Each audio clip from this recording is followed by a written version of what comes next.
A few moments later.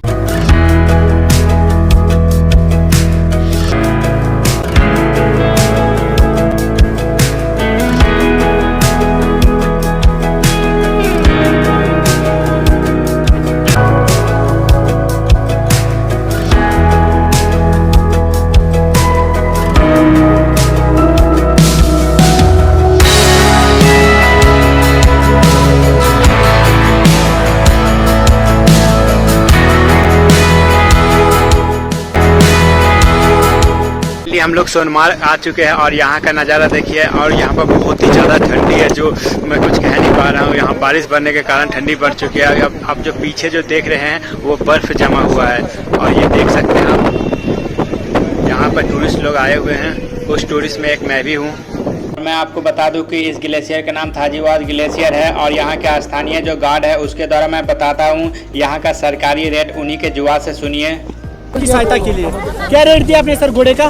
1500 और shoes का? Shoes का 100 ज्यादा रेट है। 1400 है घोड़े का, 100 रुपया शूज का। अच्छा, ये गवर्नमेंट रेट है, हो गया 1500 रुपया। अच्छा ठीक है सर। आने जाने की ये रेट, बाकी आपने दिन भर के लिए हायर किए घोड़े, जितना टाइम लेना। तो आपने जो सुना वो बिल्कुल सही है, क्योंकि यहाँ पे इतने अधिक चार्ज बोले जाते हैं जो आपके पैर तले जमीन खिसक जाएंगे। तो इसीलिए ध्यानपूर्वक ही यहाँ पर सभी से मोल जोल करें, क्योंकि यहाँ सभी एकजुट में रहते हैं और बहस लड़ाने से यहाँ कोई फायदा नहीं होगा। और मैं आपको बता दूं कि आने जाने का दूरी लगभग 10 किलोमीटर है, इसलिए यात्रा शुरू करने से पहले मोल जोल बिल्कुल तय कर लें। और ये जो आप व्यू देख रहे हैं, इस व्यू का नाम सुसाइड पॉइंट है, क्योंकि यहाँ किसी ने सुसाइड कर लिया, इसलिए इसका नाम ही रखा गया सुसाइड पॉइंट।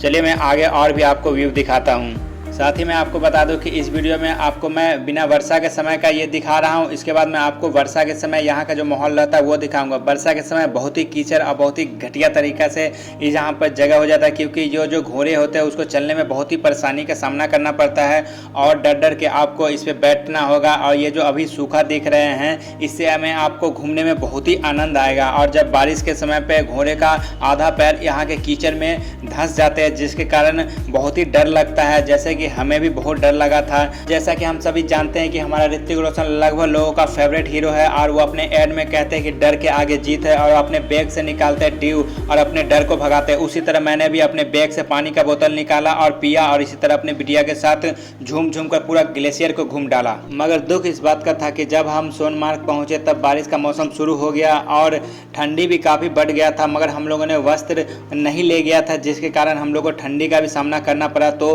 आप जब भी जाए तो ठंडी का वस्त्र जरूर ले लें। और इस जगह पे अमिताभ बच्चन का फिल्म का शूटिंग हुआ और बहुत सारे फिल्म का शूटिंग है जो आप देख सकते हैं। दिल से मिलेगा जो दिल को महकने लगोगे तुम।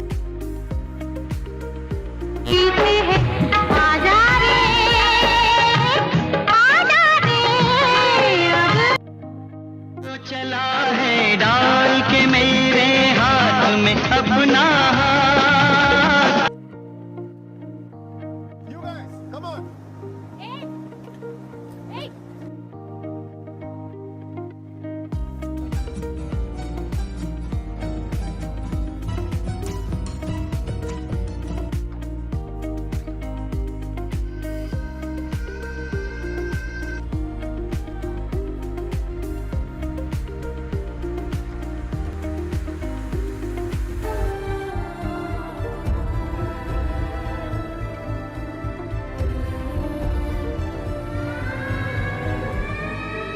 तो इसी तरह थाजीवास ग्लेशियर के ऊपर फिल्म की शूटिंग होते ही रहता है। तो चलिए फाइनली हम लोग थाजीवास ग्लेशियर के ऊपर पहुंच चुके हैं और ये जो आप नज़ारा देख रहे हैं ये बिना बारिश का नज़ारा है, जो बहुत ही सुंदर और बहुत ही अपने आप में आकर्षित लगता है, जो आपको अपनी ओर खींचेगा, ऐसा आपको यहाँ का माहौल लगे।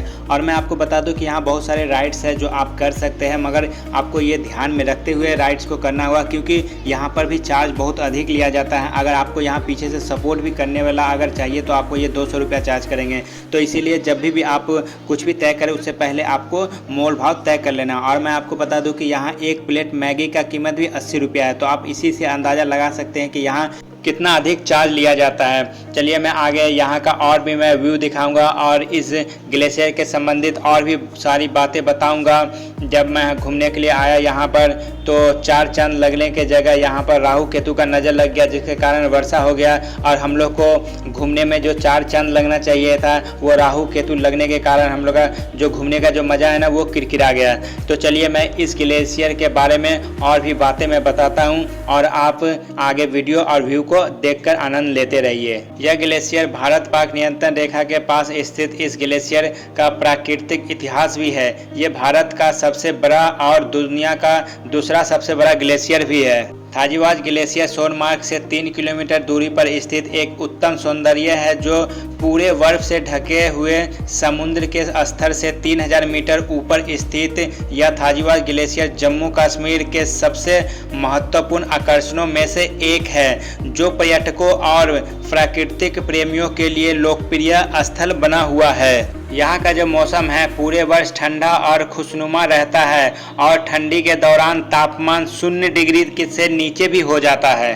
और ये जो आप जितने भी पीले रंग के जो टेंट देख रहे हैं, यहाँ पर जब वर्षा का समय आता है तो जितने भी यहाँ पर घूमने के लिए आते हैं वो सभी इस टेंट के अंदर में सुरक्षित रहते हैं। और ये जो आप देख रहे हैं ये सभी राइड्स के लिए जा रहे हैं ऊपर, और ग्लेशियर के सबसे ऊपर जाने के बाद इस पर बैठाकर और इसके साथ जो सवारी रहते हैं वो उसके पीछे बैठाकर नीचे की ओर आते हैं और इसका स्पीड बहुत ही अधिक हो जाता है। मगर आप सभी को चिंता करने की कोई ज़रूरत नहीं है, क्योंकि जो चालक महोदय होते हैं उनको सारा नॉलेज होता है इस राइड्स का और वो आगे बैठते हैं और अपने पैरों के सहारे स्पीड को कम भी कर लेते हैं और अधिक भी कर लेते हैं। तो चिंता करने की कोई ज़रूरत नहीं है। अगर आप राइड्स पूरी तरीके से अच्छे से कर ले तो 150 अधिक भी इनको दे दे तो कोई दिक्कत नहीं, क्योंकि ये बहुत ही अधिक मेहनत भी करते हैं और आपको अच्छी तरह से ले भी जाते हैं और नीचे की ओर भी ले आते हैं। तो आपको मैं बता दूं कि ये जो राइड्स है बहुत ही डरावना भी हो सकता है, क्योंकि डर तो लगता है मगर डर के आगे फिर जीत है। तो चलिए मैं आगे की ओर चलता हूँ और आगे आपको मैं वीडियो में दिखा रहा हूँ। ये जो भाई जो हमारे साथ है यही हमको नीचे से ऊपर की ओर लाए थे अपने घोड़े पे और अच्छी तरह से घुमाया और अच्छी तरह से पूरा सैर कराए।